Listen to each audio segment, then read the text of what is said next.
तो हनफियों में जो उलमा बर्र सग़ीर में बिदअत के ख़िलाफ़ हो गए, उनको लोगों ने देवबंदी कहना शुरू कर दिया। और जो तीजे 40वें और अज़ान से पहले सलातु वस्सलाम के कायल थे, उनको लोगों ने क्या कहना शुरू कर दिया? बरेलवी। ये भी लोग एतराज़ करते हैं ना कि ये देवबंदी फ़िरका तो आज से 150-200 साल पहले पैदा हुआ है, तो इससे पहले तो ये फ़िरका था ही नहीं, तो जो फ़िरका बाद में पैदा हुआ हो वो सही कैसे हो सकता है? उसूली तौर पर तो बात सही है कि जो फ़िरका ही पहले नबी के दौर में था ही नहीं, वो सही कैसे हो गया? तो खूब समझ लें, ना देवबंदी थे ना बरेलवी, हनफी थे। कि हनफियों में जो तीजे 40वें के कायल हैं उनको लोग बरेलवी कहते हैं, जो तीजे 40वें के कायल नहीं उनको लोग क्या कहते हैं? देवबंदी कहते हैं।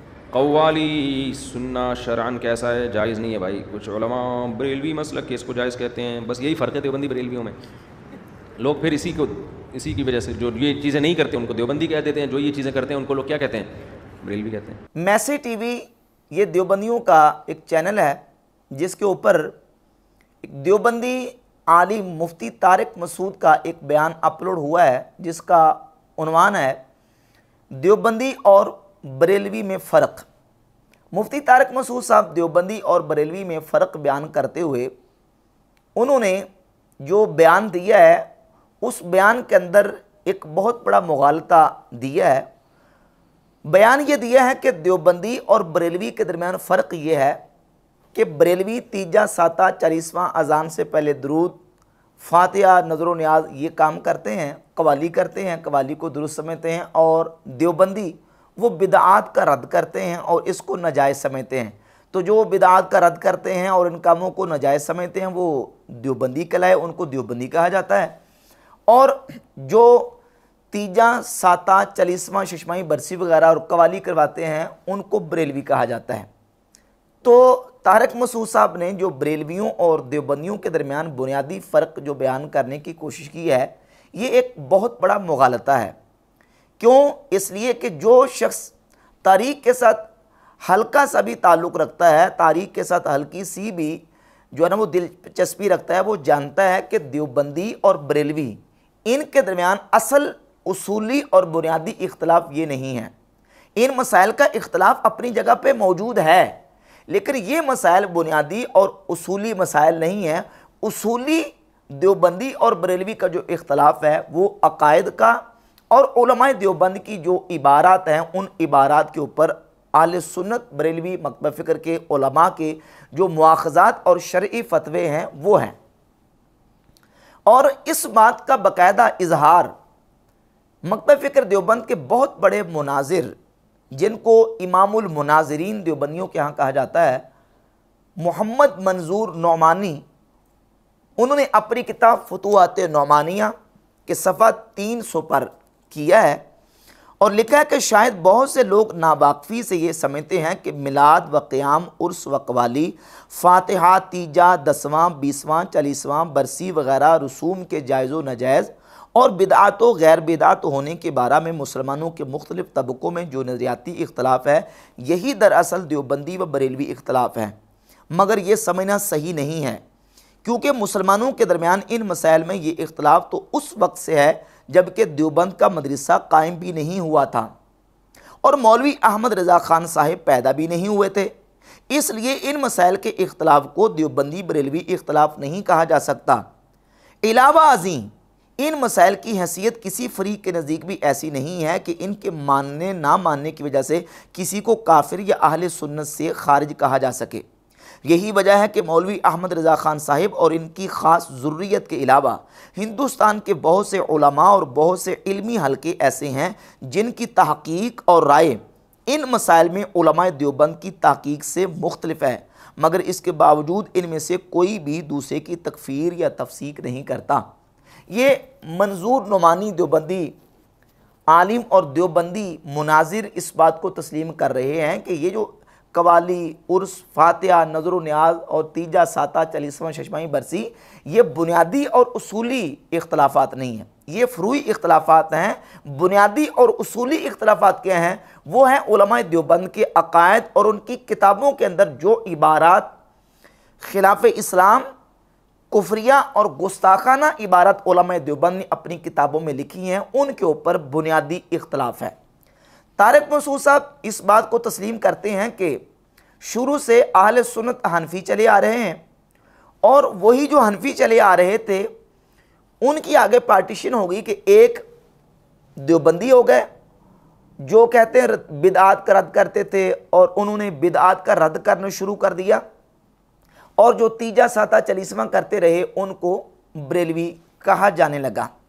अब सवाल ये पैदा होता है कि वो जो हनफी चले आ रहे थे उन हनफियों के साथ उसी अकीदे पर और उसी डगर पर उसी मनहज और उसी नज़रिए के ऊपर कौन कायम चला आ रहा है? क्या देवबंदी चले आ रहे हैं या बरेलवी चले आ रहे हैं?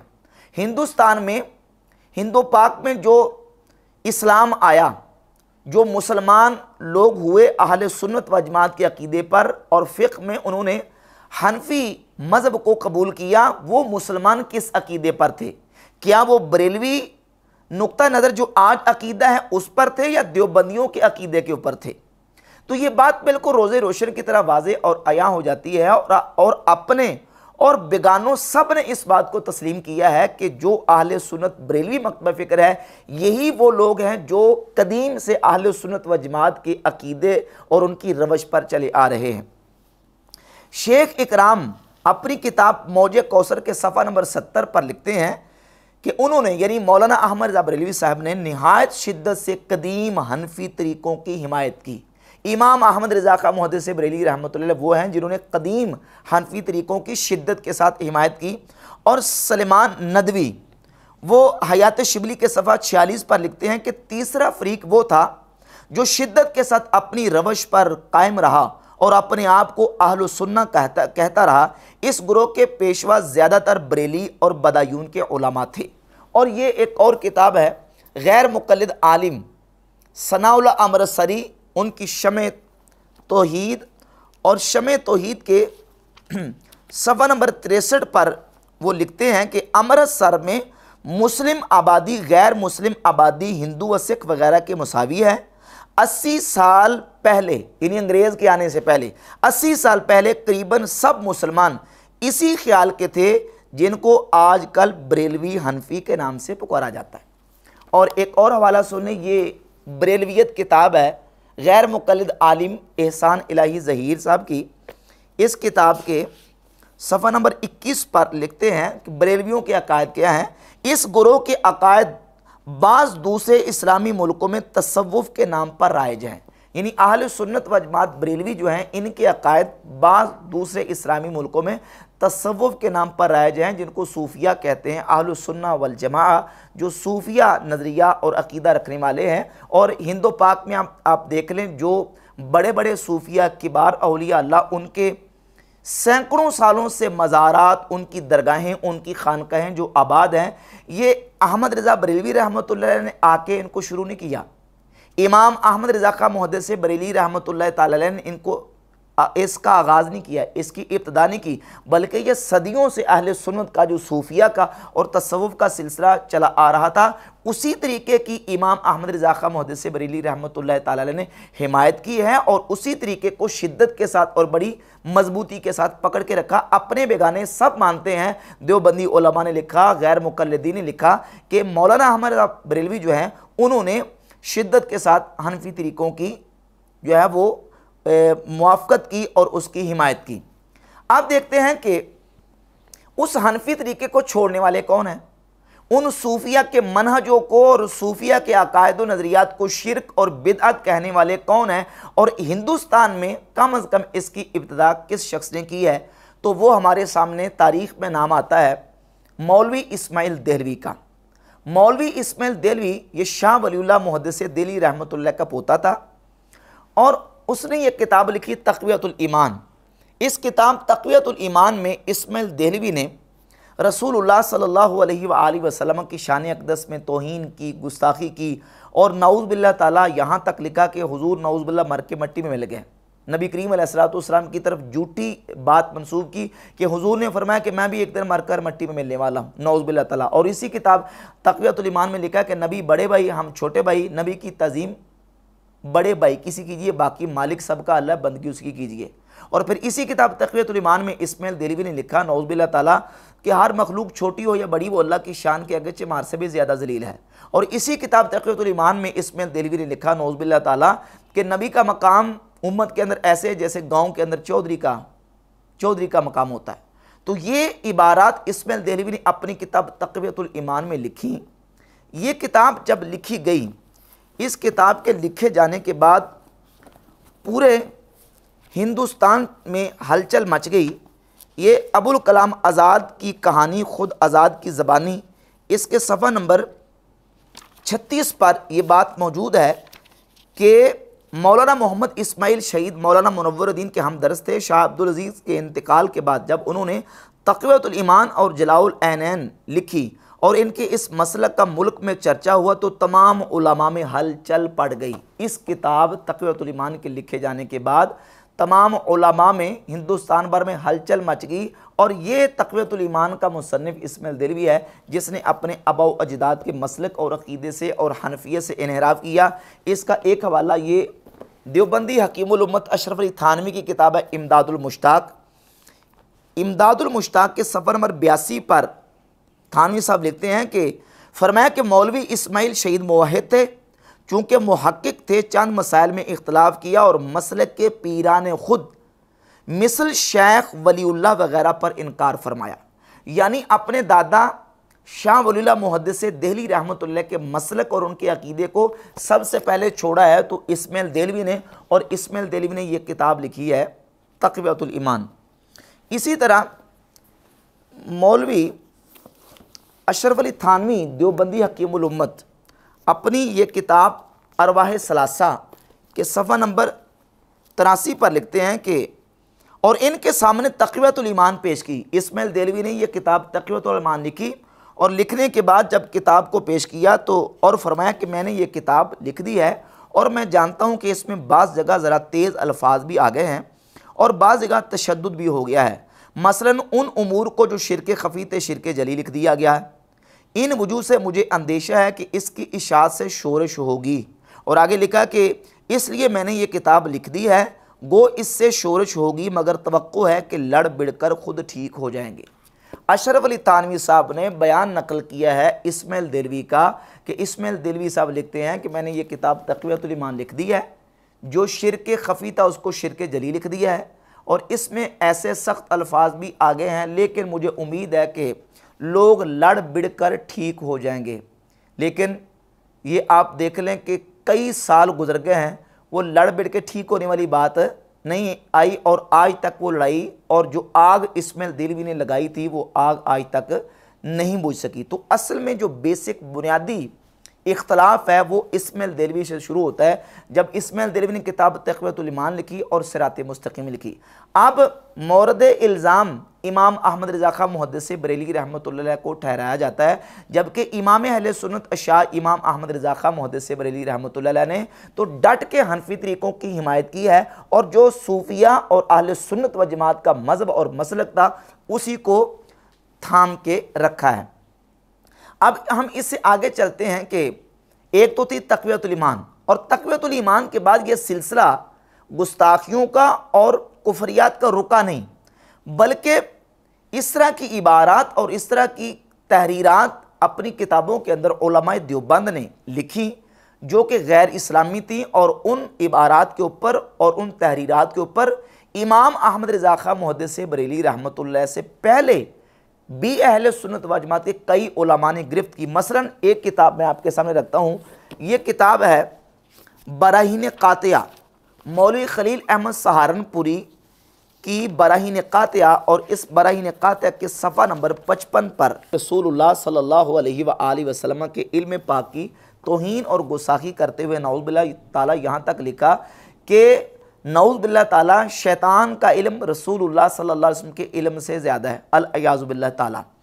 तो इस पर इमाम अहमद रज़ा बरेलवी रहमतुल्लाह अलैह ने गिरफ्त की और इमाम अहमद रज़ा बरेलवी रहमतुल्लाह के फतवा देने से पहले मौलाना ग़ुलाम दस्तगीर कसूरी रहमतुल्लाह अलैह, जो कि बहुत बड़े अहले सुन्नत के आलिम मुनाजिर और ये वो हमारे अहले सुन्नत व जमात के आलिम हैं जिन्होंने सबसे पहले मिर्ज़ा ग़ुलाम कादियानी के ख़िलाफ़ रज्म शयातीन किताब लिखी।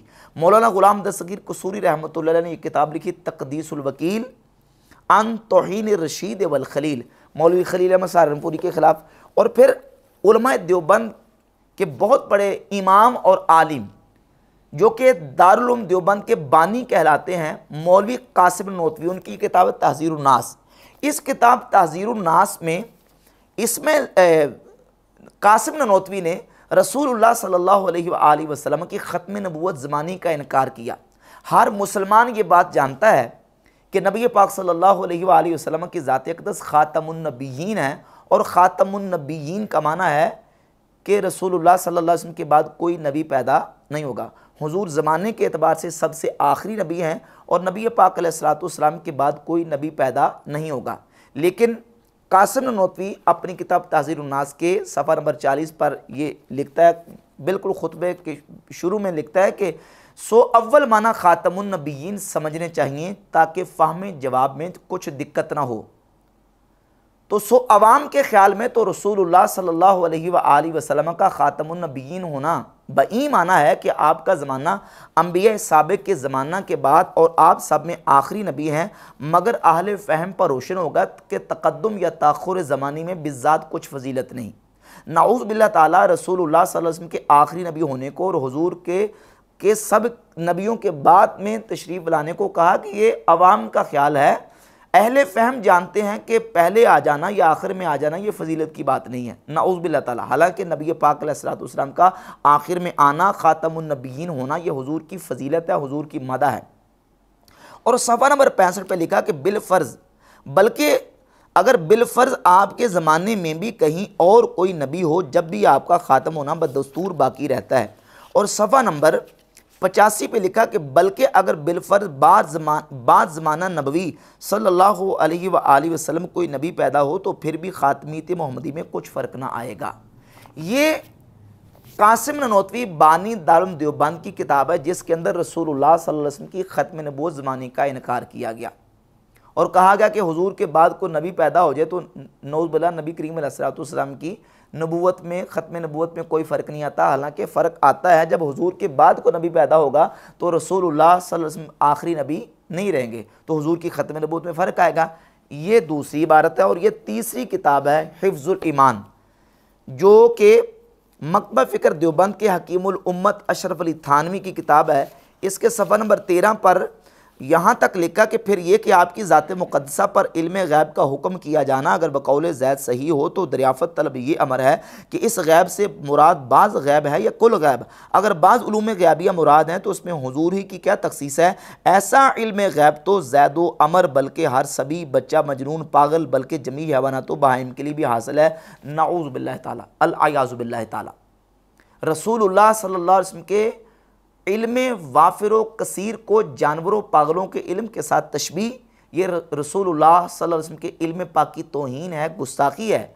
और ये अशरफ अली थानवी मकतबा फ़िक्र देवबंद के हकीमुल उम्मत ने अपनी किताब में ये बात लिखी है, ये इबारत लिखी है, जिस इबारत पर उलमा अहले सुन्नत ने बरेलवी मकतबा फ़िक्र के उलमा ने गिरफ्त की और इस पर शरई मुआख़ज़ा किया, शरई फतवे दिए।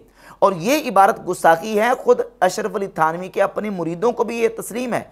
इसी किताब के अंदर एक रिसाला है तग़यीरुल उन्वान फ़ी बाद इबारात हिफ्ज़ुल ईमान, सफ़ा नंबर 28 पर लिखा है, मुरीदों ने कहा थानवी साहब से कि मेहरबानी करके आप अपनी इस इबारत से रजू कर लें, क्योंकि आपकी ये इबारत जो है जब हम बादियों नज़र में देखते हैं तो ये सख्त सूए अदबी को मुशअर है। यानी पढ़ते ही इंसान की तवज्जो और इंसान की सोच जो है वो फ़ौरन बेअदबी की तरफ जाती है कि इस इबारत से रसूलुल्लाह सल्लल्लाहु अलैहि वसल्लम की तौहीन और बेअदबी जो है वो बिल्कुल वाज़ेह होकर सामने आती है। तो ये इबारात थी और ये कुफरिया और गुस्ताखाना इबारात थी, जिन इबारात के ऊपर उलमा अहले सुन्नत ने बिलखुसूस आला हज़रत इमाम अहमद रज़ा खां मुहद्दिस बरेली रहमतुल्लाह अलैह ने गिरफ्त की और शरीफ फतवे दिए। रह गई बात यह कि इन इबारात को और इन इबारात के लिखने वालों को और इन उलमा को देवबंदी मकतबा फ़िक्र के यहाँ हैसियत क्या है, तो ये किताब है मसलक उलमा देवबंद कारी तैयब कासमी, जो कि हकीमुल इस्लाम के लक़ब से देवबंदियों के यहाँ जाने जाते हैं। इस किताब के सफ़ा नंबर 66 पर लिखते हैं, उलमाए देवबंद का नुक्ता आगाज़ दारुल उलूम देवबंद से है। इसी की तालीमात और तर्ज़ अमल से ये मसलक तालीमी रंग से हिंदुस्तान में फैला और उलमाए देवबंद के नाम से मौसूम हुआ। इसलिए ज़रूरत है कि हम दारुल उलूम के वो मकासद जो इसके मुक़द्दस बानी और बानी के रुफ़क़ा का अहलुल्लाह के तर्ज़ अमल और अमली तालीम से नुमायाँ हुए पेश कर दें, ताकि ये मसलक नज़री तौर पर ही नहीं अमली अंदाज से भी सबके सामने आ जाए। इस मसलक के लिहाज से अगर दारुल की तारीख़ को सामने रखा जाए तो इसके असलाफ़ और मुअस्सिसीन मुद्दईयान मसलक ही न थे, बल्कि मसलक का अमली नमूना भी थे, और बिलखुसूस हज़रत बानी दारुल मसलक के इन नदरी और अमली पहलुओं का मुजस्सम पैकर थे। गोया इस मसलक के जामे को अगर मुजस्सम कहा जाए तो हज़रत नानोतवी की ज़ात बन जाती है, जिसके कौलो अमल से न सिर्फ इस मसलक के सारे गोशे वाशगाफ हुए, बल्कि दारुल देवबंद की बिनाए अगराज़ व मकासद भी इसी मसलक की रोशनी में मुशख्खस हुए। तो इस इबारत से बिल्कुल वाज़ेह हो गया कि उलमाए देवबंद, जो देवबंदी मकतबा फ़िक्र है, उनके नज़रियात और उनके अफ़कार और उनके जो अकायद हैं वो चलते हैं इस्माइल देहलवी से, और उनके जो बड़े हैं कासिम नानोतवी, रशीद अहमद गंगोई और अशरफ अली थानवी, खलील अहमद सहारनपुरी से। और ये तमाम देवबंदी अकाबरीन वो फॉलो करते हैं वहाबी अकायद व नज़रियात को, और इस कदर वहाबी अकायद व नज़रियात के गर्विदा हैं कि ये मलफूज़ात हकीमुल उम्मत है थानवी साहब की, इसकी जिल्द नंबर 5 है और इसके सफ़ा नंबर 75 पे मलफूज नंबर 115 थानवी साहब कहते हैं कि फिर फरमाया कि मैं तो कहता हूँ कि अगर मेरे पास 10,000 रुपया हो, सबकी तनख्वाह कर दूँ, फिर देखो खुद ही सब वहाबी बन जाएं।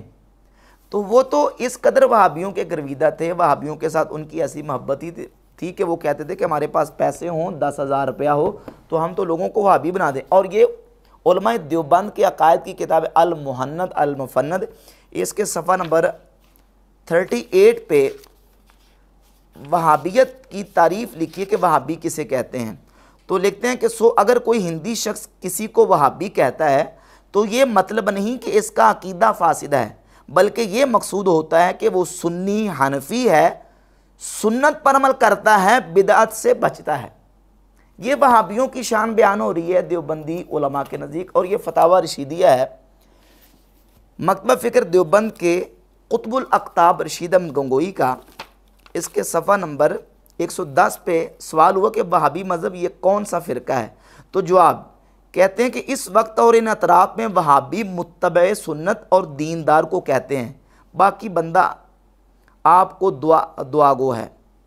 तो और आगे लिखा है कि 280 सफ़े पे के सवाल के अब्दुल वहाब नजदी कैसे शख्स थे, तो जवाब में लिखते कि मोहम्मद बिन अब्दुल वहाब को लोग वहाबी कहते हैं। वो अच्छा आदमी था, सुना है कि मज़हब हम्बली रखता था और आमिल बिल हदीस था, बिदअत व शिरक से रोकता था, मगर तशदीद इसके मिजाज में थी, वल्लाहु ताला आलम। और आगे लिखते हैं कि मोहम्मद बिन अब्दुल वहाब के मुक्तदियों को वहाबी कहते हैं, इनके अकायद उम्दा थे और मज़हब उनका हम्बली था। तो ये वहाबियों की तारीफ़ें करते हैं और वहाबियों के साथ इनके आपस में ताल्लुकात हैं, और वहाबी फ़िक्र ही को ये फॉलो करते हैं जो कि मोहम्मद बिन अब्दुल वहाब नजदी ने चलाई थी, और उसके बाद उसको प्रमोट किया है हिंदुस्तान के अंदर मौलवी इस्माइल देहलवी ने इस किताब तक़वियतुल ईमान की सूरत में।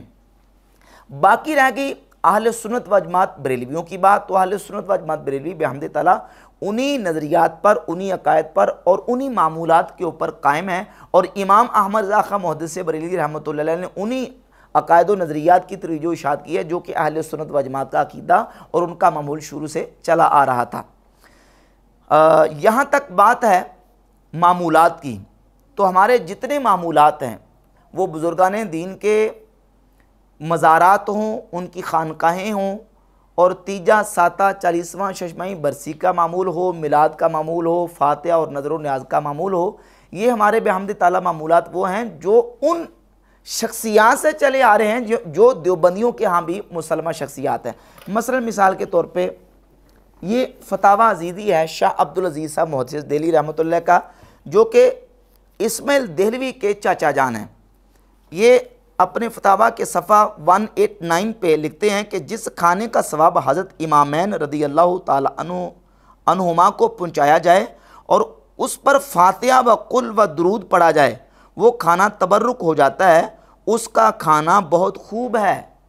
फातिहा दुरूद वाले खाने को कहते हैं कि वो बरकत वाला हो जाता है और उसका खाना जो है वो बड़ा मुतबर्रक है। और ये तोहफ़ा इस्ना अशरिया शाह अब्दुल अजीज़ साहब मोहद्दिस दिल्वी रहमतुल्लाह अलैह शाह वलीउल्लाह के बेटे और इस्माइल दिल्वी के चाचा जान सफ़ा 214 पे लिखते तोहफ़ा इस्ना अशरिया के कि हज़रत अमीर व ज़ुर्रियत ताहिरा पूरा तमाम उम्मत बर मिसाल पीरा व मुर्शिदा मी पुरस्तन, यानी मौला अली और उनकी तमाम औलाद को सारी उम्मत पीरों की तरह मानते हैं। उमूर तकवीनिया राबईशा वबस्ता मीदान, और उमूर तकवीनिया उन से वबस्ता जानते हैं। व फातिहा व दुरूद व सदक़ात व नज़र मन्नत बनामे ईशा राइज व मामूल गर्दीदा, और अहले सुन्नत और उम्मत का ये मामूल है कि वो नज़र न्याज और फातिहा और सदक़ात बतौर इसाले सवाब उनके नाम पर ये राइज और मामूल है उम्मत के अंदर। चुनाचे बजमी औलिया अल्लाह हमी मामला सिर्फ अहले बैत के साथ नहीं बल्कि तमाम औलिया अल्लाह के साथ अहले सुन्नत व जमात और पूरी उम्मत इसी तरीके से जो मामला करते हैं। और ये तफसीरात अहमदिया है। बादशाह औरंगज़ेब आलमगीर रहमतुल्लाह के उस्ताद मुल्ला जीवन रहमतुल्लाह की इसके सफ़ा नंबर 45 पर वो लिखते हैं कि वमिन हा हुना उलिमा, यहाँ से ये बात मालूम हो गई अन्नल बकरतल मंजूरत लिल औलिया, वो गाय जो औलिया अल्लाह के नाम पर इसाले सवाब के लिए नज़र की जाती है। कमा हुआ रस्म फ़ी ज़माना, जैसे कि हमारे ज़माने में ये तरीका चला आ रहा है। हलालुन तय्यबुन, कहते हैं वो हलाल है, पाकीज़ा है। लिअन्नहु लम युज़कर इस्मु गैरिल्लाहि अलैहा वक्त ज़बह, क्योंकि बवक्त ज़बह उस पर गैरुल्लाह का नाम नहीं लिया गया बल्कि उसको अल्लाह के नाम पर ज़बह किया गया। व इन कानू यंजुरूनहा, अगरचे उसको अल्लाह के वलियों की नज़र किया गया है इस माना में कि उनको इसाले सवाब किया है, यानी नज़र उर्फ़ी ना के नज़र शरई। तो मुल्ला जीवन रहमतुल्लाह की इबारत से, शाह अब्दुल अजीज़ साहब रहमतुल्लाह की इबारत से और दीगर कितनी इबारत पेश की जा सकती हैं, ये बात बिल्कुल वाज़ी होती है कि अहले सुन्नत व जमात का जो तरीक़ा हनफियों का मामूल शुरू से कदीम से राज है, उसकी हिमायत देवबंदियों ने नहीं की बल्कि उसकी हिमायत अगर की है तो बिहम्द ताला अहले सुन्नत व जमात बरेलवियों ने की है। और इमाम अहमद रज़ा खां मुहद्दिस बरेली रहमतुल्लाह अलैह ने शिद्दत से उसकी हिमायत की है। बाकी रहेगी तारिक मसूद साहब का ये कहना कि जो कवाली करवाते हैं वो बरेलवी होते हैं और जो कवाली की मुखालफत करते हैं वो देवबंदी कहलाते हैं। तो उनके लिए मैं एक फ़तवा इमाम अहमद रज़ा खां मुहद्दिस बरेली रहमतुल्लाह के फ़तावा रज़विया की जिल्द 24 से पेश कर देता हूँ। इमाम अहले सुन्नत रहमतुल्लाह सफ़ा 113 24वीं जिल्द फ़तावा रज़विया की इस पर लिखते हैं, ऐसी कवाली यानी मज़ामीर और जिसमें जो ना वो मूसीकी और आलात मूसीकी का इस्तेमाल हो और गैर शरई उसमें चीज़ें फरमाते, ऐसी कवाली हराम है, हाजिरीन सब गुनाहगार हैं और इन सब का गुनाह ऐसा करने वालों और कव्वालों पर है और कव्वालों का भी गुनाह उस उर्स करने वाले पर बग़ैर इसके कि उर्स करने वाले के माथे कव्वालों का गुनाह जाने से कव्वालों पर से गुनाह की कुछ कमी आए। इमाम अहमद रज़ा खां मुहद्दिस बरेली रहमतुल्लाह वो तो शिद्दत के साथ जो मज़ामीर और दफ़ और मूसीकी और आलाते मौसीकी और मज़ामीर के साथ जो कवाली गाई जाती है उसकी शिद्दत के साथ मुखालफत करते हैं। और तारिक मसूद साहब कह रहे हैं कि जो कवाली की हिमायत करते हैं और कवाली करने को जायज़ समझते हैं वो बरेलवी कहलाते हैं और जो कवाली को नाजायज़ समझते हैं वो देवबंदी कहलाते हैं, उनको देवबंदी कहा जाता है। अब तारिक मसूद साहब के बयान के अंदर कितनी की सदाकत और कितनी की सच्चाई है ये आप खुद इसका अंदाज़ा कर सकते हैं।